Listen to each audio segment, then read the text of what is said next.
Hi friends, welcome back to the Big Joy of Learning with Bijoy ji. We will discuss reverse charge mechanism RCM in this session, a topic a bit complicated to understand. I will try to explain this in the easiest possible way it is practiced in the actual situations. RCM or reverse charge mechanism is the mechanism under which the taxable customer is liable to tax on behalf of the supplier and is responsible for all the obligations stipulated in the VAT law. Under the VAT law, the responsibility to levy, collect and pay VAT to the government is on the person who is making the taxable supplies, that is the supplier. This means whenever a registered supplier is making a taxable supply, he needs to charge VAT, collect it from the customer and pay the same to the government. This mechanism of collecting tax by the registered supplier from his customer is known as the forward charge mechanism. Receiving goods or services by a taxable customer from a supplier who has no place of residence in the country of taxation and is not subject to tax in the country of taxation will be subject to tax as per the reverse calculation or charge mechanism. In such an event, as per the VAT law of the country, the customer shall be considered as if he has supplied these goods or services to himself. Such supply shall be subject to tax according to the reverse charge mechanism. It is the liability of the customer to pay VAT as per RCM. So, in accordance with RCM, the customer becomes liable to pay the tax to the authorities for such transactions. The taxable customer who is required to pay the tax in cases where reverse charge mechanism is applied must record on the tax invoice issued in his favor from the supplier residing outside the taxable country the value of tax due on the supplier in a local currency and indicate that the supplier is subject to reverse charge mechanism. The supplier does not have any VAT liability in such transactions. As in the case of export, the supplier does not have to collect VAT from the customer, the importer, nor he has to pay the VAT to the authorities. So, in RCM, all VAT accounting and paying is done by the customer, who is the importer. Now let us see how these transactions are recorded in the books of accounts of the customer. Recording the input VAT and other purchase related transactions in the books of accounts of the customer are the same as in the normal purchase transactions. Here, the only difference is that the customer has to account for the VAT in the transaction as if he is supplying the goods to himself and purchasing it back for adding back the stock. Let us understand the transaction considering an example of Messrs. Good Faith LLC importing goods for 1000 with 5% VAT as per RCM from Messrs. Wholehearted Incorporation. We will see the order in which the transactions happen before we look into the accounts postings. The first event in the transaction will be the purchase order placed by the customer to the supplier. Since we have assumed the transaction as an import transaction and that the supplier doesn't have any registered address in the importing country, this purchase order will not have any VAT in it. The supplier doesn't have the liability to collect VAT from the importer and to pay to the importing country's VAT authorities. Let us assume the order was confirmed along with 50% advance payment. So, the payment of advance will be the second event. Unlike other advance payments for purchase transactions with VAT, this transaction will not have VAT because the supplier doesn't have the liability to collect and pay VAT. Once the advance payment is done, the order is shipped from the country of origin and it reaches the port of import. At the entry point, the customs duty and other charges will be levied along with the VAT. This VAT is paid by the customer as if he is the supplier of goods to himself. Since this VAT paid is assumed for sales transaction, it will be accounted as output VAT paid. Then the customer confirms the delivery as per the packing list to the supplier. The supplier sends the delivery order and invoice to the customer for the balance payment. Finally, the customer pays the supplier the balance amount and closes the transaction. Here, since this is an import transaction, there will be multiple currencies involved in the transactions. Multiple currencies will bring more complication in the transactions because each transaction will have different currency conversion rates, and our books of accounts has to record the transactions in the base currency. Out of all the transactions we discussed earlier, the transactions affecting the books of accounts are as below. The advance payment made 50% without VAT because the supplier payment is without VAT. Customs duty, insurance, clearance charges, service charges, etc. VAT as per RCM paid in the border for clearance of the shipment. The supplier invoice accounting, and finally the customer payment. For accounting the advance payment made 50%, we will be debiting the supplier Messrs. Wholehearted Incorporation with 500 and crediting the bank with 500. Since the supplier is not collecting VAT from the customer on his export sales, we are not accounting for any VAT in this transaction. Before accounting the customs duty, insurance, clearance charges, service charges and VAT as per RCM paid at the border for clearance of the shipment, let us analyze the transaction to understand the VAT involved in the transaction. Usually, VAT is collected from the customer and paid to the authorities by the supplier on a periodic basis.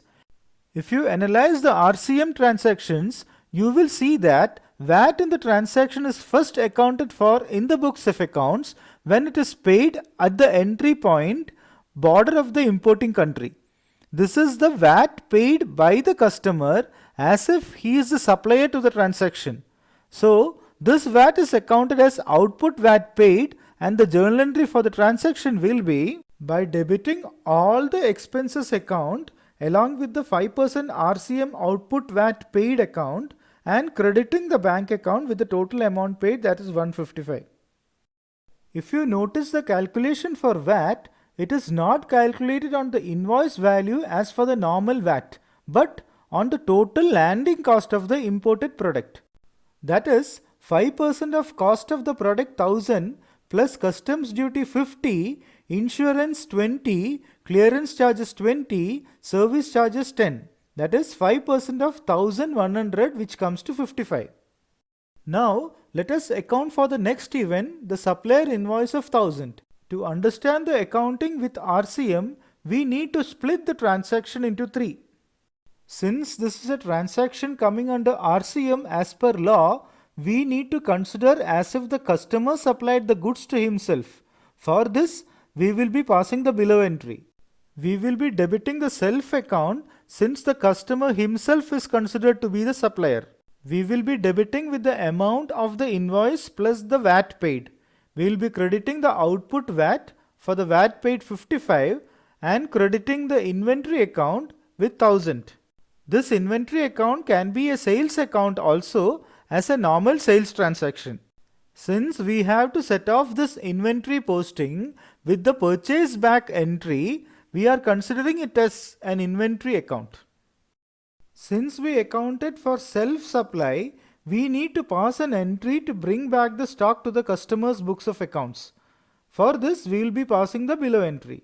We will be debiting the inventory account for 1000 the invoice amount, input tax account 55 since this is a purchase entry, and crediting the self account with 1055 the total invoice amount and the VAT paid. And lastly, the normal purchase entry from the supplier has to be passed by debiting the purchase account for 1000 the invoice amount and crediting the supplier the Wholehearted Incorporation for 1000. Since all these entries are for one transaction, we will be consolidating all these 3 entries into one single compound entry, and we will be passing this one entry for accounting the purchase transaction under RCM. We will debit the purchases account for the invoice amount. We will debit 5% RCM input VAT to record the VAT of the purchase entry. We will credit 5% RCM output VAT to record for the VAT of the sales entry, and we will be crediting the supplier Wholehearted Incorporation with the invoice amount to show the amount due as per this transaction. The debit and credit of the self accounts and the inventory accounts will get set off with each other in the first two entries. So only RCM output VAT and RCM input VAT remains for accounting along with the purchase entry. And finally, when the customer makes the payment to the supplier for the balance 50% amount, we will be debiting the supplier Wholehearted Incorporation with 500 the balance amount and crediting the bank with 500 the amount paid. There are some more complications to be addressed when we account for the VAT as per RCM on the import of goods.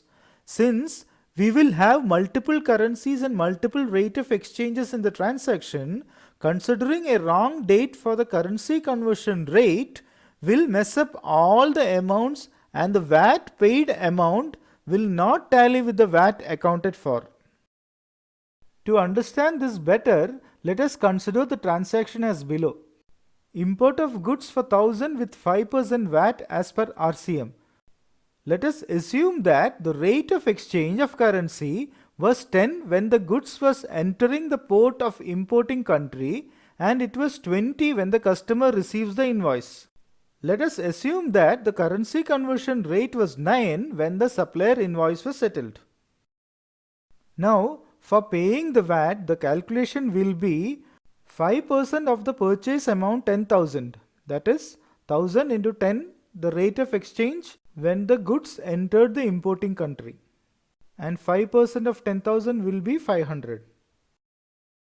When we receive the invoice, the rate of exchange is 20 for calculating the VAT as per the RCM entry, while accounting for the supplier invoice will be purchase amount of 20,000, that is 1000 into 20. The 5% RCM input VAT of 20,000 will be 1000. If we account the transaction this way, the VAT accounted for and the VAT paid will not match with each other. Because the VAT paid at the border is 500 and the VAT accounted for purchases comes to 1000. To avoid such conflicts, VAT as per RCM while posting the supplier invoice has to be posted in the rate of exchange as on the date the goods entered the border of the importing country, and purchase can be booked at the rate of exchange as the date of the invoice. So the transaction will look something like this. While paying the VAT at the border, 5% RCM output VAT is debited with 500, that is 5% of 10,000, and credit the bank account with the amount paid 500. While accounting for the supplier invoice, we will be debiting the purchase account with 20,000, that is 1000 into 20 because the rate of exchange when we got the invoice was 20. Debit 5% RCM input VAT with 500, that is 5% of 10,000 because the rate of exchange while paying the VAT at the border was 10. Credit 5% RCM output VAT with 500, that is 10,000 into 5, and credit the supplier Wholehearted Incorporation with 20,000. Finally, for making the supplier payment while the rate of exchange was 9, the entry will be debiting the supplier account Wholehearted Incorporation for 20,000, crediting the bank account for 9,000 because the rate of exchange is 9, and credit the foreign exchange gain or loss account to account for the gain due to change in foreign exchange rate. If you have noticed, I have not considered the customs duty and other expenses in the second example. That is because those are accounted as expenses paid and not payable in the importing country's border in the base currency along with VAT. Since VAT has to be calculated on the landing cost at the importing country after considering all these expenses, the VAT as per RCM will be 5% of 10,000 cost of the product plus 50 customs duty plus 20 insurance plus 20 clearance charges plus 10 service charges. That is 5% of 10,100, which comes to 505. Hope this clears the concept of RCM and its accounting. We'll catch up in the next session with the accounting for VAT on fixed assets. This is Bijoy signing off for now. Until we catch up in the next video. Your subscription, likes, shares and comments will be much appreciated. Thank you for your time and have a big joy of learning.